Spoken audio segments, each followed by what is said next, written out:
झंडे अपने, मुल्क अपने और अवाम अपनी, मगर मसाइल, जी हाँ मसाइल एक जैसे, चाहे भारत हो या पाकिस्तान, गंदे पानी की हो कहानी या बिजली के आने जाने का मातम या फिर टूटी गलियां और बंद सीवरेज का दुख एक ही है। तेरा गम मेरा गम एक जैसा सनम। अब जरा एक और मुश्तरका दर्द पर बात कर लें। डॉक्टर्स के नुस्खे। भारत में तो अदालत को ही बोलना पड़ गया, डॉक्टर साहब नुस्खा पढ़ने के काबिल लिखो, ये मरीज की जान का सवाल है।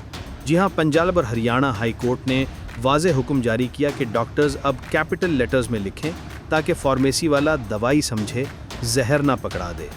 मजीद कहा गया कि मेडिकल कॉलेजेस में खुशखती के लेक्चर भी शामिल किए जाएं और अगले 2 साल में डिजिटल नुस्खे लाजमी हों।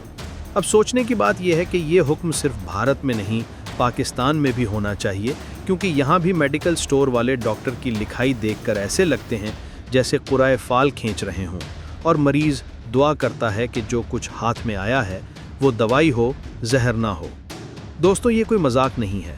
आलमी रिपोर्ट्स बताती हैं कि सिर्फ अमेरिका में 1999 तक हर साल 7,000 लोग डॉक्टरों की बदखत्ती की वजह से जान से गए। भारत और पाकिस्तान में भी कई केसेस मौजूद हैं जहां एक लफ्ज़ की गलत पढ़ाई जानलेवा साबित हुई। अब सवाल ये है, अगर ऐसा हादसा हो जाए तो मरीज़ या लवाहिकीन क्या कर सकते हैं? कानूनी तौर पर यह मामला मेडिकल नेग्लिजेंस के ज़ुमरे में आता है। पाकिस्तान में कंज्यूमर प्रोटेक्शन लॉज और पाकिस्तान मेडिकल कमीशन रेगुलेशंस के तहत मरीज़ शिकायत दर्ज कर सकता है।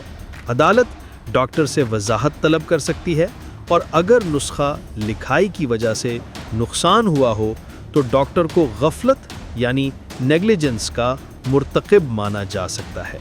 दुनिया भर में यही असूल लागू है कि doctor owes a duty of care to his patient. वक्त आ गया है कि पाकिस्तान भी भारत की तरह सख्त इक़दामात करे।